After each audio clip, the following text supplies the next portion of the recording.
Hello friends, பாண்டியனை பார்க்குறதுக்கு ரொம்பவே பாவமாக இருந்தது அப்படின்னு நினைக்கிறவங்க நம்ம வீடியோக்கார் லைக் பண்ணிக்கோங்க.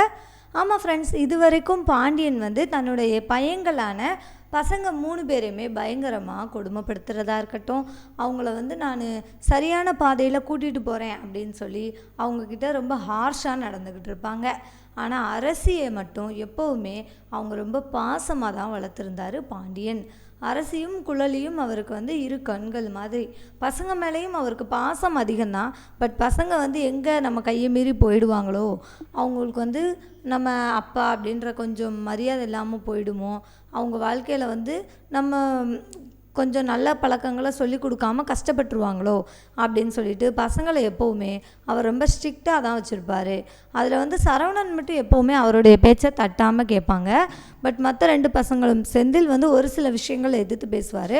பட் கதிர் அவர் நினைக்கிற விருப்பப்படி மட்டும்தான் அவர் இருப்பார். ஸோ இப்படி தான் 3 பசங்களுமே இருப்பாங்க. பட் 3 பேர்கிட்டையுமே பாண்டியன் என்ன பண்ணுவார் அப்படின்னா, ரொம்ப கோவப்பட தான் செய்வார். அவங்கக்கிட்ட பாசமாகவோ கேரிங்காகவோ ரொம்ப நடந்துக்கிறது கிடையாது. அதில் சரவணன்கிட்ட மட்டும்தான் கொஞ்சம் பாசமாக நடந்துக்குவார். பட் அரசி அவருக்கு ரொம்ப ரொம்ப செல்ல பிள்ளை. அவங்க மேலே உயிரே வச்சுருந்தார் பாண்டியன். ஸோ அரசி இப்படி ஒரு காரியத்தை பண்ணுவாங்க அப்படின்னு சொல்லி அவர் கொஞ்சம் கூட நினச்சே பார்க்கல. கனவுல கூட அப்படி அவர் நினச்சே பார்க்கல அப்படின்னு தாங்க சொல்லி ஆகணும். ஏன்னா அவருக்கு அந்த அளவுக்கு அரசி மேலே நம்பிக்கை. அரசி அவங்க குடும்பத்தையே அவங்க தான் ஒரு பெருமைப்படுத்துவாங்க, ஒரு கலெக்டர் ஆவாங்க அப்படின்னு சொல்லிட்டு அவங்க மேலே அந்த அளவுக்கு பாண்டியன் மரியாதை வச்சுருந்தார். பட் அந்த மரியாதையை அரசி காப்பாற்றலை அப்படின்றது தான் நிதர்சனமான உண்மை. ஒரு பக்கம் அரசியை பார்க்குறதுக்கும் பாவமாக தான் இருக்குது. ஏன் அப்படின்னா அரசி அறியாமையில் தான் இந்த தவறுகள் எல்லாமே பண்ணாங்க.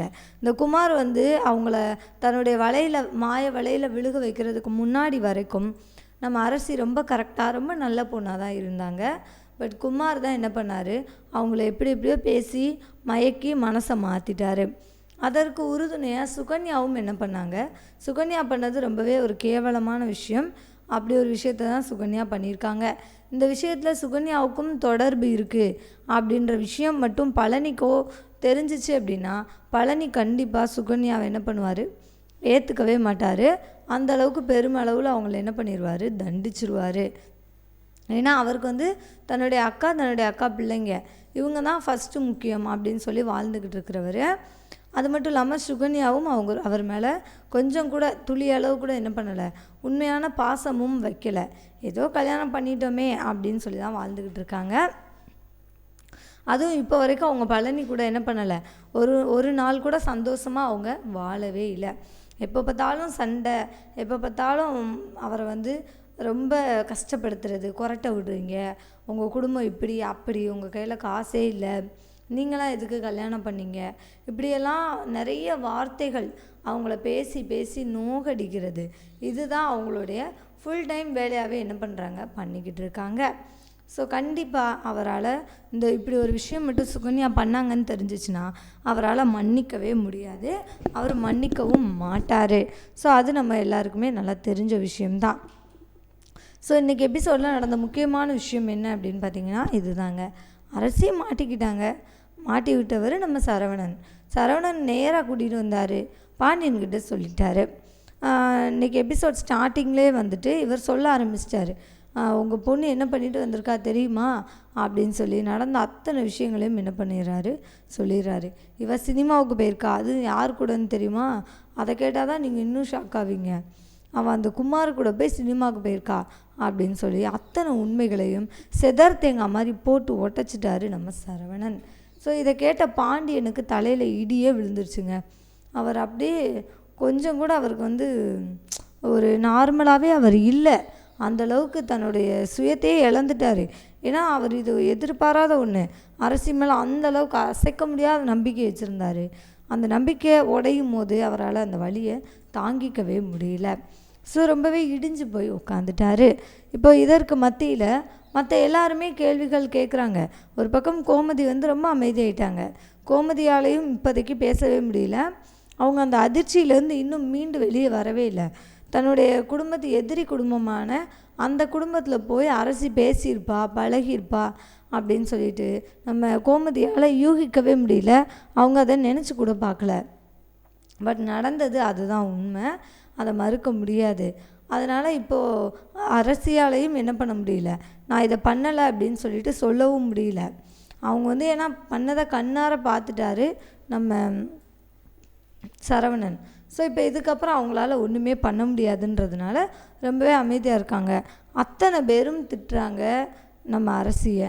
ஏன்னா அரசி வந்து அவ்வளோ பெரிய தவறு பண்ணியிருக்காங்க அப்படின்றது நமக்கு ரொம்ப நல்லாவே புரியுது. ஸோ அதனால் இவங்களும் எல்லாருமே மன்னிக்கவே முடியாது அப்படின்னு சொல்லிட்டு முதல்ல பார்த்திங்கன்னா நம்ம செந்தில் வந்து கத்துறாரு, நீ என்ன நினச்சிட்டு இருக்க மனசில், எதுக்கு இப்படி பண்ண அப்படின்னு சொல்லி அவர் வந்து கத்துறாரு. என்ன அரசி நீ யாருன்றதே நீ மறந்துட்டியா, அவனை போய் நீ எப்படி லவ் பண்ணலாம் அப்படின்னு சொல்லி அவர் ஒரு பக்கம். கதிருமே இந்த விஷயத்தில் என்ன பண்ணுறாரு, கோவப்படுறாரு. ஏன்னா அவங்க வந்து கண்டிப்பாக நல்லவங்க கிடையாது.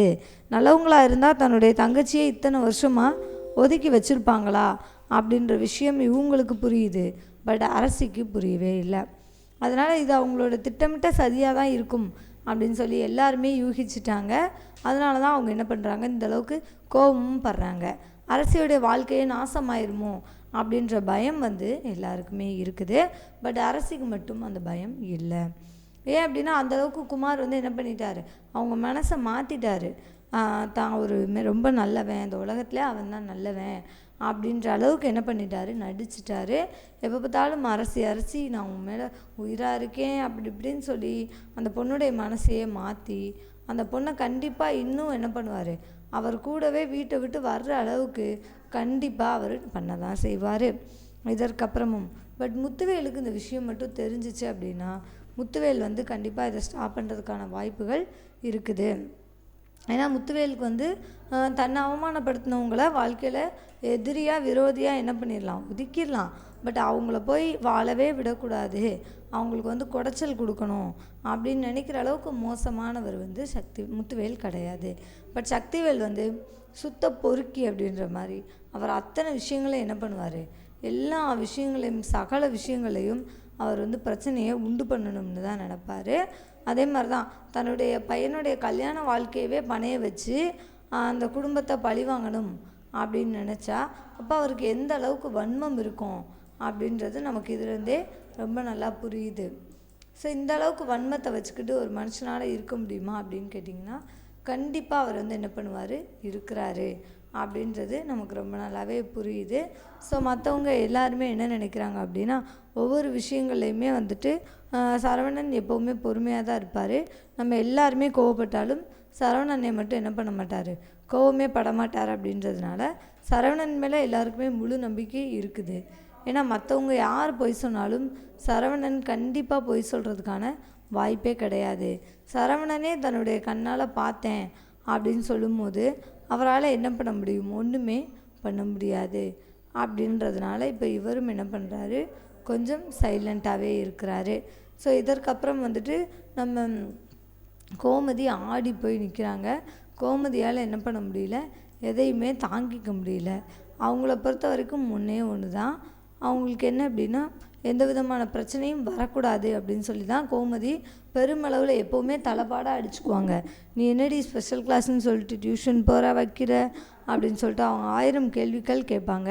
பட் வீட்டில் இருக்கிற யாருமே அதை புரிஞ்சுக்காமல் என்ன பண்ணிடுவாங்க அப்படின்னா, நீ எதுக்காக அவளை வந்து கேள்வி கேட்குற, நீ பேசாமல் நீ போய் படுத்து உறங்குமா அப்படி இப்படின்னு சொல்லி அரசியை வந்து ஒரு சுத்த சோம்பேறியாக என்ன பண்ணுறாங்க, வளர்த்து வச்சுருக்காங்க. ஸோ இதற்கப்புறம் தான் அவங்களுக்கு வந்து வரப்போகிற பிரச்சனைகள் என்னென்ன, அந்த பிரச்சனைகளை அவங்க எப்படிலாம் ஃபேஸ் பண்ண போகிறாங்க அப்படின்றத நோக்கி தான் எபிசோடு நகர்ந்துக்கிட்டு இருக்குது. ஸோ இன்றைக்கி எபிசோடு எண்டிங்கில் வந்து ஜீவானந்தத்தை காமிக்கிறாங்க. எல்லாருமே அரசியை வந்து திட்டி தீர்த்து முடிச்சிட்டாங்க. இப்போ ஃபைனலாக வந்து நம்ம பாண்டியன்கிட்ட போய் அரசி மன்னிப்பு கேட்டுடலாம் அப்படின்னு சொல்லிட்டு என்ன பண்ணுறாங்க, கிளம்பி அவர்கிட்ட மன்னிப்பு கேட்குறதுக்காக பக்கத்தில் போய் நிற்கிறாங்க. நின்று அவரை பார்த்து, அப்பா என்னை மன்னிச்சிருங்கப்பா, உங்கள் பொண்ணு வந்து யாருமே பண்ணக்கூடாத தப்பை, மன்னிக்கவே முடியாத தப்பை நான் பண்ணிட்டேன் தான், ஆனால் நீங்கள் என்னை தயவுசெய்து மன்னிச்சிருங்க அப்படின்னு சொல்லி கையெடுத்து கும்பிட்டு மன்னிப்பு கேட்குறாங்க. ஸோ பாண்டியன் என்ன பண்ணுறாரு, அப்படியே இடிஞ்சு கீழே உட்காந்துட்டாரு. ஏன்னா அவருடைய பொண்ணாக இதை பண்ணுது அப்படின்னு சொல்லி அவரால் நம்பவே முடியல. ஸோ அதனால் இவரும் என்ன பண்ணுறாரு, ரொம்பவே கம்முன்னு ஆயிட்டார். இதற்கப்புறம் இவரால் ஒன்றும் ரியாக்ட் பண்ணவே முடியல. ஸோ இது இவ்வளோ தாங்க இன்றைக்கான எபிசோடில் நடந்தது. தேங்க்யூ ஃபார் வாட்சிங். நாளைக்கு எபிசோடில் என்ன நடக்க போகுது அப்படின்றத நம்ம வெயிட் பண்ணி பார்க்கலாங்க. So thank you.